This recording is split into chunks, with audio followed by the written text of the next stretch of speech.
Everyone, welcome back to West Ham Fan TV's big match preview. Today I'm previewing the FA Cup third round fixture at the London Stadium against Manchester City. Friday night, under the lights, big game, good way to start the third round off. You know, two good sides that like to play good football. I said last time out, you know, for us ended up being the Mike Dean show.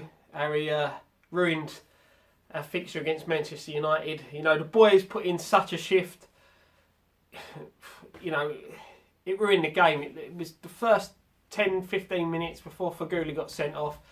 It was coming out to be such an entertaining game. And to be totally honest with you, I think if we had 11 men, we would have got something out of that game. But it wasn't to be. You know, the boys worked hard. I'm hoping that they're not going to be too fatigued.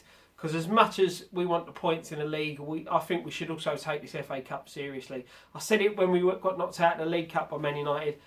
You can't put where you finish in the league in a trophy cabinet. And every single supporter, so long as you don't get relegated, we want trophies. You know, we want trophies to put in that cabinet. We want something to brag about. So I think we really do need to take this game seriously. Man City last time out got reduced to 10 men and managed to beat Burnley 2-1. You know, it just goes to show the quality that Manchester City have to go a man down and still win a game. You know, it shows what we've got to be careful of. Their form's a bit patchy in their standards. They've lost 2 of their last 6. You know, whereas us, we've also lost 2 of our last 6.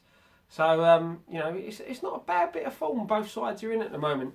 Last time two sides met, obviously up at the Etihad towards the start of the season, Man City won 3-1. Again, the first half of that game we were terrible. The second half we showed a bit of fight, a bit of spirit. Probably left ourselves too much to do, but again with the performance against Manchester United, goes to show we can mix it with the big boys and we can get a result. You know, when West Ham want to play, when we want to turn up, we'll beat anyone on our day. And I really do think in this game we've got a chance. I know at the moment when I'm filming this, West Ham are appealing for Fegouli's red card, so we're not too sure whether that be overturned in time. We'll have to wait and see. Injury-wise, we've got no new injuries. Sam Byram's back in training. Obviously, we've lost Cheick Kouyaté and Andre Ayew to the African Cup of Nations. Man City, they'll be without Kompany, Delph and Dugan or someone like that. You know, I don't know what his name is. Fernandinho picked up a red card against Burnley, so unless Man City are appealing that, he'll be suspended for this game. And I do believe Kolarov picked up a booking, and I'm sure that's his 5th booking of the season, so he may be unavailable for him as well. You know, it's do Man City want to take this seriously? You know, again, they're going to want to win trophies, but they need to push for that top 4 and to be pushing for winning the title. So does Guardiola rest a few players, or does he take it, you know, think, all right, this is a bit of silverware we can win?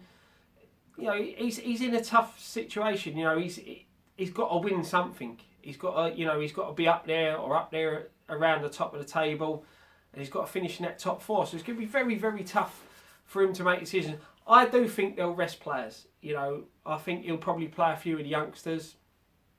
You know, it'll be very, very interesting. If he sticks with the main players, the key battles I'm picking out this week are going to be Sergio Aguero up against Winston Reid, or Ogbonna, you know, our 2 centre-halves. Reedy has been absolutely awesome.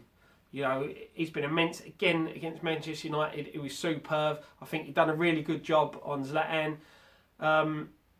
I don't know whether I was the only one that noticed it, but every time the ball seemed to go out of play, he may have just been tired, but he looked to be holding his leg.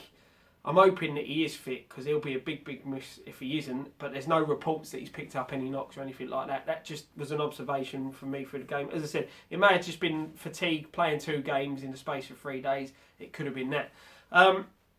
The other battle that I've got to pick out is Andy Carroll up against John Stones. John Stones, highly rated England defender.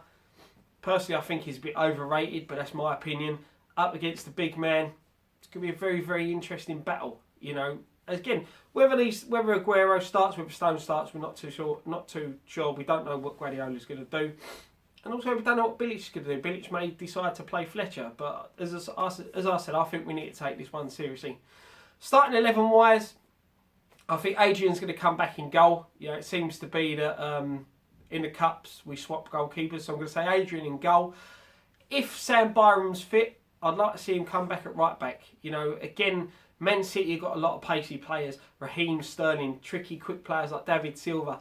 And as much as Nordveit done a good job against Leicester, did all right against Manchester United. He tired when Rashford come on. You know, it goes to show the lack of pace and also going forward, the lack of that natural instinct to bomb down the right. I'd like to see Byram come in at right back.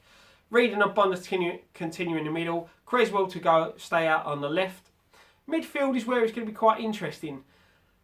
Again, taking this seriously, we've got Nelson Fernandez, who come on against Leicester and Man United.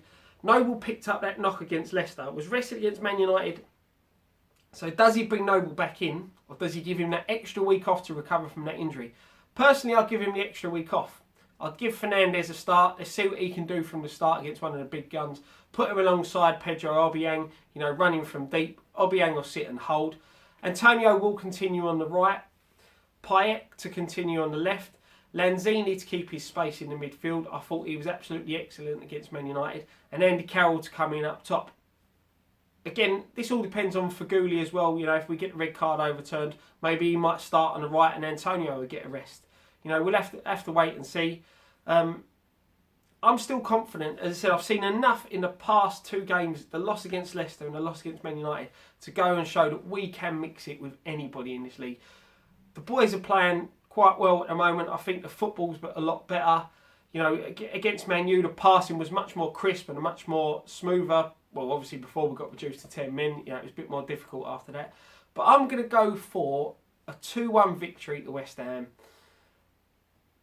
Andy Carroll to get both goals for West Ham. Probably both from set pieces, to be honest, but that's what I'm going for. Don't forget to check out all our other videos. Post-match pint Man United's up. A Monday Musings should be going up today, which is Wednesday. Like I said, we've got loads of other videos, we've got loads of content coming up. I know there's an On The Social that will be up probably early next week. We won't be filming a post-match pint after the City game because it's an evening kick-off, but we will be doing a post-match reaction and we'll have fan cams after the game. So, one thing left to say, come on you irons.